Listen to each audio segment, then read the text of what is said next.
Yeah, She's Driven podcast. Woohoo! I am here with Tiffany Accardi, and we have been rapping before we actually turned on this video. And this is like this podcast. This is like one of the bad things that happens when you have really great synergy with someone. Yep. You provide so much great content before you turn on the podcast, and we're going to see if we can replicate some of that for you. So, Tiffany, I want you to share what it is that you do and who you are. But I also want to let the listeners know that we are really doing a Clubhouse series right now. And we're interviewing people who are all over Clubhouse, freaking out on Clubhouse, seeing what you like about Clubhouse, how it might be destroying your life in some areas, and how you can actually, really use this app in a way that's healthy, effective. And I'm not sure any of us are doing it healthy and effective yet, but I know we're working on it. Exactly. So, so Tiffany, just share a little bit about your background, and then I'll start asking you some questions about how you're working on Clubhouse.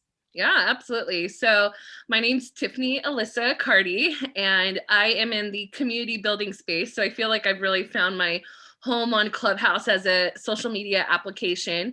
I run a global movement called Gals That Brunch that brings together women through monthly curated events over happy hour and brunches. And we come together to empower each other, network, get to know each other, and help women find friends in all the transitions of life between having kids and getting married and professional working life and all those pieces. You just never realize how much you really need your women around you and whatnot. So we have 120 chapters around the world throughout the US, the UK, Australia, and Canada. And so I spend my time curating all those events. And then also through this year, we've been impacted by COVID and doing in-person events. So we've been doing a lot of virtual events, virtual book clubs, and virtual brunches, and all the things, bringing in speakers. Oh my God, you just sound like peace to a woman's heart. Because I think all women, we need each other, and we just don't operate as well without each other. And I think especially a lot of entrepreneurial women, which the Yeah, She's Driven podcast is a lot of entrepreneurial women, and I mean men too. Yeah. But my point is that, like, I think it's one of the things that some of us are not even so good about making it a priority. And then we wonder why we're resentful or frustrated when it's like we're not making us and our friendships a priority. So I love that. I love this chapter. This is amazing. Yeah. How'd you start this? Yeah, I was moving across the country doing consulting for higher education institutions. And so I would move every couple of years, and I would find myself in this boat of like, how do you connect with people? And for me as a single young professional, I'd get involved in church, and I'd go to young professional, I joined softball teams and things like that. But at the end of the day, just found myself kind of in this boat where I was like, I need to find my tribe of people. And why isn't this happening for me? Because I've never had a problem doing it before. And I feel like it was actually like a strategy, like given to me by God, as far as like that I was meant to create those spaces and create the table.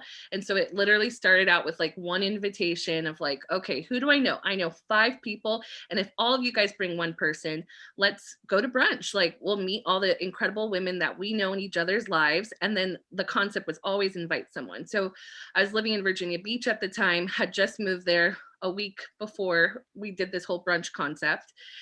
Because I was consulting back and forth, I was starting to get to know some of the people in the area. We had over 40 women that came together just by like, everyone invite one person.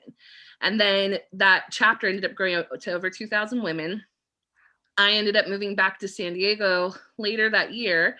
Someone else moved away. They started a chapter, and it was kind of like a joke. And then we went on to social media and started sharing like, hey, we have a chapter in San Diego. We have a chapter in Virginia. And then within a week, we had 5 different people reaching out being like, oh my gosh, how can I start a Gals at Brunch chapter? And then it's like over the last 4 years, it's just kind of been this like accidental entrepreneurship journey of like figuring out, okay, how do we scale? How do we make this happen in a healthy and sustainable way? And also realizing, oh my gosh, like our generation is truly crying out for more connection. And so it's funny that we're looping this back around with Clubhouse, because I think that's the phenomenon that's happening, because we've gotten so driven into this social media world where it's like 120 character status updates, life is great, you know, here's my life. Whereas like around the table, people are weeping and Yeah. like they're like, oh my gosh, why is this so healing and what's happening? And it's because there's a synergy and energy that's happening and just simple connection of coming together. And so it's been a wild ride. I'm like, you know, like Yeah. just continuing to grow and figuring out, Well, okay, what does this look let like? me ask you a Yeah. question, Tiffany. Like, first of all, I love that you took a stand for that. Like immediately I thought about my girlfriend, Diane Chandler, where I'm like, I'm going to send this to her before we even post it. So Diane, I love you. And you're going I to love get it. this message and this podcast that's going to be posted beforehand, because I want you to watch this. And I'm sure that Diane is represented by hundreds of other women Love who it. have thought about doing something like this, that should be involved in something like this. But how do you monetize something like that? I'm just curious, and then I'll get into Clubhouse. Yeah, no. So at first it was just totally free. It was like, okay, everyone, we're doing this. And then after a while, I was like, I'm working so many hours. I'm working a full-time, you know, consulting job here. Like I can't keep up with this. Something has to give. Yeah. Unfortunately, it was kind of like the backside of things started to happen where other chapters started. They started getting vision for it and monetizing. And I'm like, wait a second, how's that chapter making money over there? Like, oh no, like we're gonna have to like put a system in place, figure it out, try to make something that feels really fair and full of integrity for everyone, and figuring out what that looks like. And so we started working with local restaurants to create like sponsorships, as well as working together like on products and things like that, like first mimosa on the house, and then we could start doing tickets. And then what happened was it opened up this total creative community to do like curate events, like make your flower crown and brunch and start selling tickets and, you know, doing some of that. So we work with a lot of different vendors. We work with a lot of different businesses that provide sponsorship. We do a VIP membership. And then also like my heartbeat at the end of the day is like, I want to see people walk in wholeness and more freedom. And so for me, I get to meet so many people and they're like, wow, I love what you carry. And I'm like, let's work together. Like, I want to see your dreams come true. And so, you know, I've started to consult with businesses and other entrepreneurs and women just to see them show up in fullness of like who they were created to be. Well, And so that's naturally happened, you know? and everybody needs to know that Tiffany is like a marketing genius, and she's very good at this. And she also helps churches and pastors, and she's just, you know, she helps entrepreneurs, and she's just amazing. In fact, before we turned on this podcast, I was like, Tiffany, I need your brain on my business. This is so good. You're like, yeah, you and like everybody. Yep. And then Clubhouse, let's start talking about Clubhouse. So Yeah. first of all, I love that just today alone, we were talking about this, just today alone, I have been connected with 3 women, you being one of them, and we all live in Southern California. And I was like, oh my gosh, how, like, it makes me want to stay in California, all you people who moved out. I've been thinking about leaving too. Right? Like I was like, okay, I want to stay in California because, you know, you're willing to pay the taxes if you really have the relationships and you have the fun and the juice, and like there's a value there. Right? And I think people are getting tired of the value of just the nice weather. They're willing to go to islands, which it's great for all you guys who want to live in Puerto Rico, but we have a house in Barbados and it's amazing. It's amazing to visit. And I don't want to live on an island, I know. right? Especially just to keep money. And Texas, I think, is amazing and super fun, but it's way far away from our family. And so, and I love California. I wanted to be here when I lived in Vancouver, Canada. I knew that I wanted to live in California. So to be pushed out because of bad governors, sorry, had to drop that, and you know, high taxes, which has just made me more creative as an entrepreneur Yep, to bring down my absolutely. taxes. Now Clubhouse has brought like just this new hope and fruit in relationships. And I'm excited for all of us to get together, which I think many of us are going to start to get together next week. And so, but with that side, there's also another side, Tiffany. And that was last night. I'm having a conversation with my husband. I'm like, dude, you got to put some boundaries around this app. Yep. You know what I mean? And my son looked at him and said, my son's 5. And he goes, Dad, and my husband's a leadership guy. He's like, Dad, you know, you say that you're going to come spend time with me, and then you go on a phone call. And you could see my husband's heart just crack. right? Yeah. Like just crack. Cause that's like, you know, he's never been more about business or about, but he loves people. Yeah. So the Clubhouse app has pulled on that part of him that loves people. Yep. And it's like 6, 7 days a week now, right? Yeah. So let's talk about your experience with the, what do you love about it? What are you finding that you're going to have to put some sort of like strategy around, maybe an idea around that strategy? Let's just open it up. So what do you love Yeah. about it?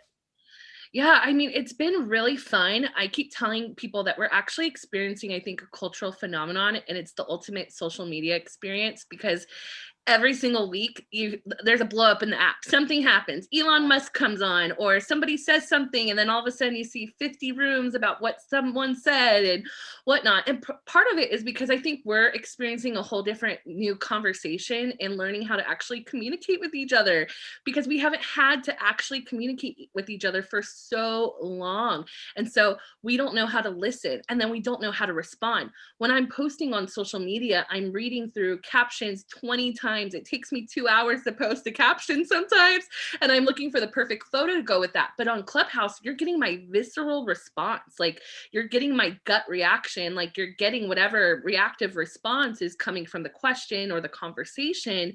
And we're not really looking through it with like 100 different lens like we do in marketing or we do on social media. And so Yeah. I think there's something really powerful about it because no one else has my voice. No one else has my Authenticity. cadence, you know, like, Yeah. so there's something really genuine and authentic with it. Like, my voice gets to be my content creation on this app, and there's nothing more powerful than being able to experience that.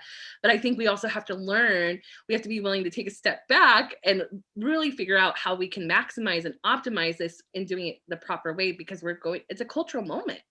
And as early onboarders, we have to think, how do we want to lead this culture? Like, how do Well, we want to create this movement, you know?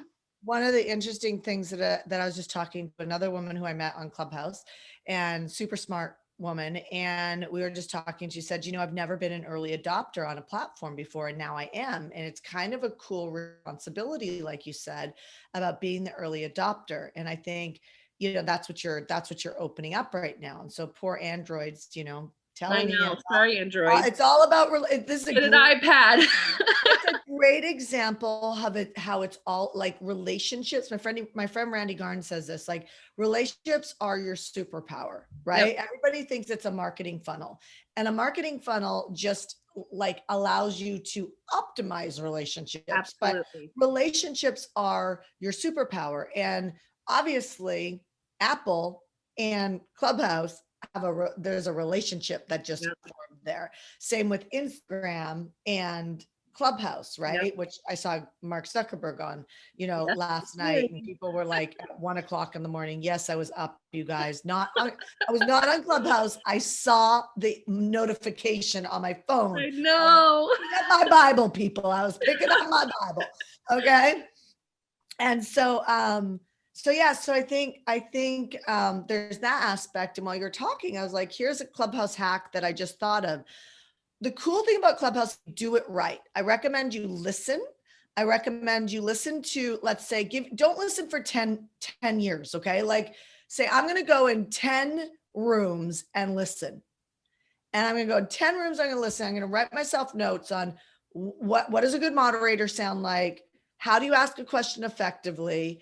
You know, which is not your whole backstory. It drives people nuts when you tell them, like, when you're talking for 4 minutes on Clubhouse about your backstory, everybody in the room is tuning out, and you're looking like you're looking like, the douche is a horrible word, I know. but like that's what I was thinking. You're looking, and then people like, and smart people do that a lot. You give this whole backstory as if everybody cares, and I hate to tell you, but Yep, they don't. It's for a very, very long conference call, and we're not on a conference call.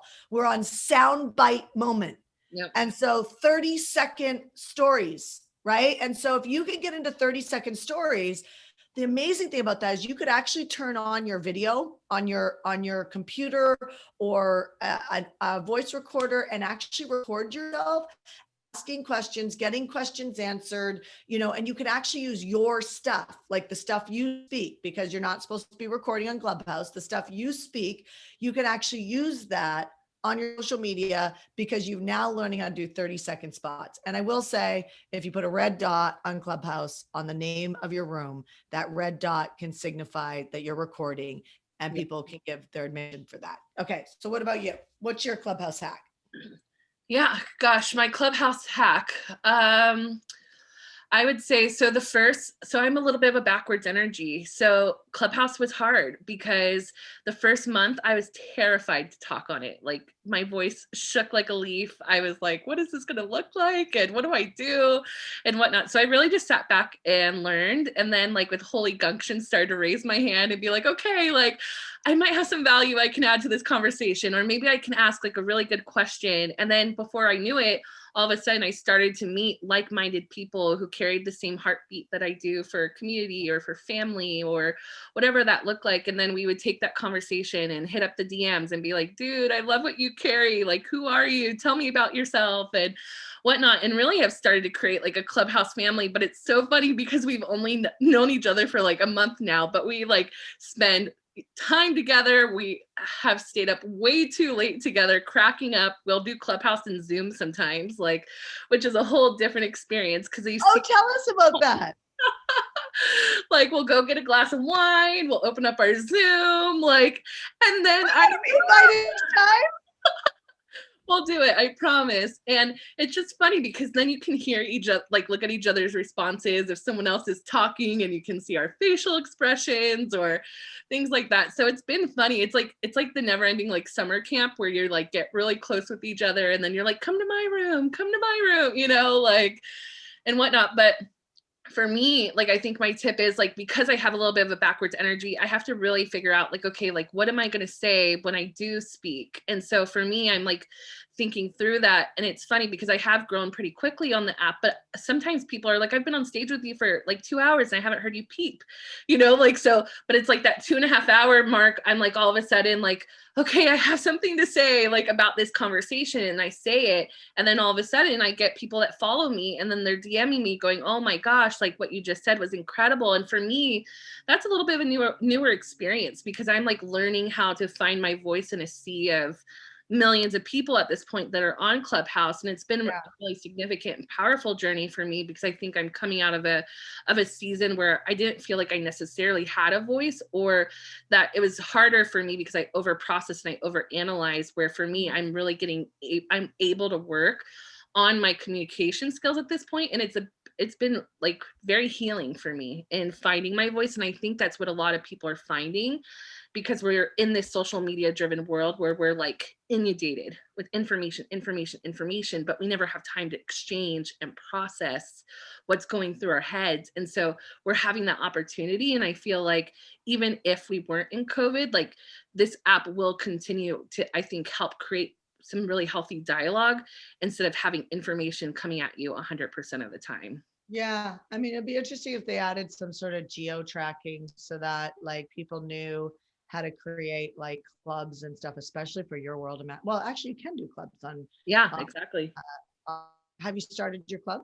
I put in the application for it. So we've started, we've started to do like little conversations about brunch and stuff. Yeah, no, that's great.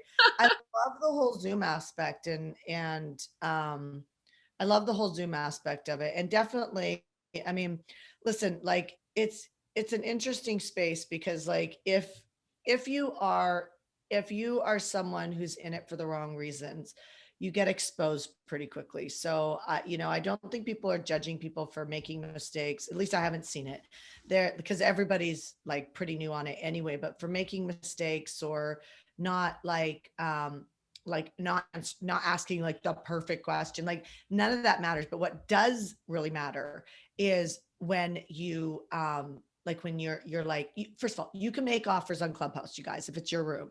But when it's not your room, you're seeing some people come and take over rooms right now, and they're coming in like a mob and they're getting moderated, and then they're kicking people off the stage. Now hopefully they're going to change this, but that's a big deal. So there's takeovers happening in rooms right now, and there's also people that are starting to bully. Now I've only seen them bully I've only seen them bully people that, I hate to say it, that might kind of deserve the probably, because they're like Controversial. yeah, they're like, I mean, I'm sure if I said somebody's name, you would know it right now from Los Angeles, but this person, 2 letters. Do you know who I'm talking about? Uh-huh. Yeah, so like just going in people's room and just like making people cry with his answers, and so Absolutely. I I think people are like not putting up with that stuff, and what happens is it's going across cell phone text message threads, it's going into other rooms, and so you're going to build your reputation on this app. The cool Yep. thing is if you're unknown, you can become known Yep. like that in 2 weeks. Yep. Like 2 weeks on Clubhouse, you can become known and connect with Mhm. amazing people. And if you're a Yep. jerk, it's time to go to church. Yeah. Uh-huh. It's time to get into, because your mouth is speaking what your heart is actually, the purity Yeah. or lack of purity that's in your heart. So tell me what your thoughts are for like even like nonprofits or pastors or churches, like anybody who's kind of got that type of business. How do you think they could really be using Clubhouse right now? Yeah, I mean, we already know like our world is aching, like there's been so much tension that has been created this last year between politics and racial tension and things like that. And I feel like the people are actually getting to release a lot of that tension through voice, through that. And so when I first got on the platform, it was mainly artists, hip hop artists, and things like that. And I was like, what's going on here? Like my hallway is like all these music rooms and things like that. But then I would go into these like really powerful church music rooms and they would be like singing out or, like, yes. That kind of how it started. Yeah. So it first hit Silicon Valley and then through the summertime. And then September, they started letting on um, music artists and things like that. So it was a lot of Black culture that initially was on the app. I didn't know that there was anybody else on the app when I came on, and then Yeah. December hit and then it like opened up to everyone else. But yeah, I started out in a lot of those rooms, like, and it was a really beautiful experience. They're having church services, they're praying over Wow. people. And I've actually been able to connect with a lot of people in those spaces now because that's kind of where I started out. And so it's been nice because I have a really nice, diverse like community across Clubhouse, from like Christianity to entrepreneurship to community building to, the stay-at-home mom that's excited about talking, like all across the board because of being just starting out in those. So for churches and nonprofits, I was part of a human trafficking room that went on for like 10 hours. And Wow. it was during human trafficking month and during the week. And I had connected with Jeremy Neves, who him and his wife are super powerful, an amazing couple that they actually are part of like the SWAT team that like goes into places to rescue women that have been trafficked. And so we were like, we should do a room because Hustler was like, hey, like I'm like, tell me more about human trafficking, like people were legitimately had no idea. And so in the search bar, we typed in human trafficking and ended up finding like 20, 30 people that were either human trafficking victims that like have now like healed and have a story to tell, or people that were advocates. And we invited them, reached out to them on Instagram and said, hey, would you be willing to be part of this conversation? People were weeping and sharing their stories, and it was so beautiful. Like people were getting educated for the first time ever, and we thought the room was going to go an hour. Like we were like on the struggle bus looking for people to help moderate us so that like we could keep coming open because people were sharing their stories for the first time and whatnot. And so that's just like a small example for a nonprofit to be able to come onto this and open up a conversation and dialogue about it. Like our church is really into like justice initiatives and things like that. So how's the church working together with some of the tensions that exist? How do you navigate that? How do you do Christian civics? Like some of those different things. So I was talking to my What pastor. is it? What is a Christian civic? Huh? What is a Christian civic? Christian civics, like learning how to navigate learning like both political spectrums and creating a Uh, safe space for people at the end of the day, regardless of where they stand. Like, I, because I think I'm dyslexic and almost failed college, so I need some. The fact that I have 3 companies now is unbelievable to me. Well, two, and I said Won't on you the do it? Won't you do it? yeah. Yeah. So, just like starting open conversations. I met a dear friend now who's a pastor in Virginia. And I met him in a Christian entrepreneurship room. And I was like, hey, you should try, like they have a small church plant. And I was like, why don't you start a church service on Clubhouse and see how it goes? He had Mm. over 60 people that came, like to people that like would have had no idea. And so far he's been the only one that I've seen that. But I have a feeling we're going to start to see, like, as churches are on the up and up and like going, okay, what's Clubhouse? And they're finally willing to take a look. Cause I talked to my friends and they're like, not another social media platform, please. I know. I thought the same thing. I mean, I thought the same thing. I was like, really? Really, Lord?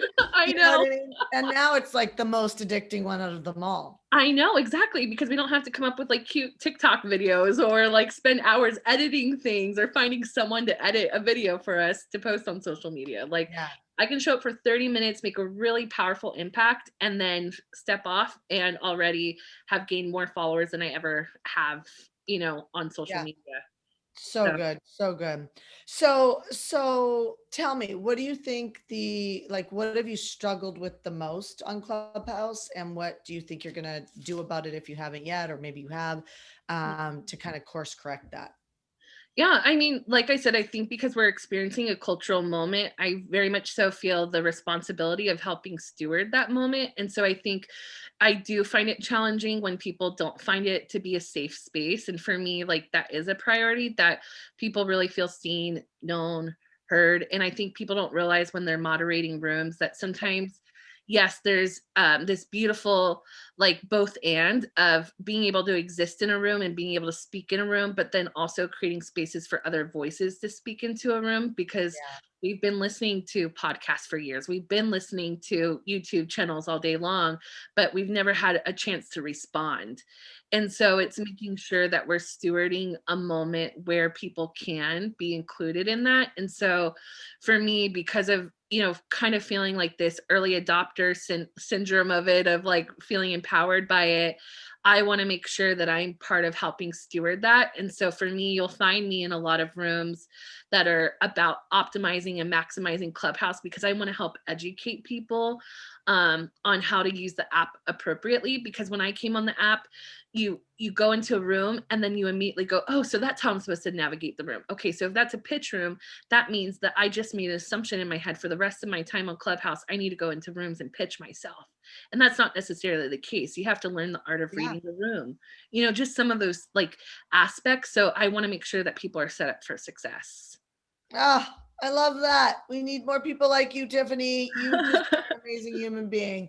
All right. So final last words as we wrap this up. So first of all, I will say, for myself, it's just an absolute pleasure and joy to get to know you. I'm so glad that you're on Yeah, She's Driven. I think that I would imagine we're probably going to become friends. First of Yes. all, I love that you work with Sean Boltz's church. I love him. I think what his work is amazing. I love that you are taking responsibility of the Clubhouse app. And I think that's very strong leadership. I think leaders don't just take care of themselves, they take care of other people as well. And you just drop some just huge, precious like nuggets on this podcast that I think is going to really land with people the right way. So I just really thank you for that. So you guys, in the show notes below, we're going to put Tiffany's I was gonna say Instagram handle. Well, we'll put your Instagram handle and we'll put your Clubhouse in case you're on Android and you're listening to this. But if you're listening to this when Android's on, then you'll have her Clubhouse handle and her Instagram handle as well. So as we're coming to a final hurrah, what are your final last words for entrepreneurs out there, male and female? Yeah, absolutely. I think my tagline has become like, just raise your hand and raise your voice. And I think that it can be easy to look to your left and look to your right and automatically cancel yourself out because you're like, I don't qualify to be part of that conversation. But I think the beauty of it is that everyone is finding their voice and finding their space on this app, and there's room for everyone. And so if there hasn't been a space that's been created yet, you get the opportunity to create that space, and there's going to be plenty to do. So I'm just really want to empower everyone to navigate it, learn, evolve, watch. And then when you don't see something that you're like, wait, been really curious about this, like, then take the stab and go for it and test it out, do some A/B testing with different rooms of like, okay, this really worked or this didn't work or whatnot. But don't be afraid to try and navigate it, and don't hesitate to connect with people and make genuine connections, because I feel like I've truly found some lifers on this app that, like it or not, we're doing life together. So I'm excited for all the things that it'll bring, and including meeting you guys, and including, getting to be on the podcast today. And I'm just super honored and thankful. So thank you for And the it's opportunity. well, I love that you're here, and it's kind of neat because like my husband was talking to Tiffany, and then then like we connected, and then it just then you're talking to Lori on our team. I know. It's just so special. Like, connection is currency. It's love, It is. it's money, it's relationships. And let's be honest, the superpower to life is relationships. I Yeah. mean, it can collapse time like nothing else.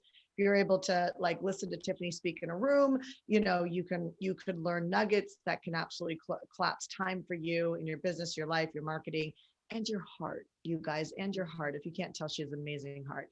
If you are new to our Yeah, She's Driven podcast, I please ask you to stop and leave us a review and let us know. I have to ask for reviews, because if I don't ask for reviews, we don't get reviews. And so please take a moment and forward this podcast to someone you love and tell them they have to watch, subscribe, and please write us a review.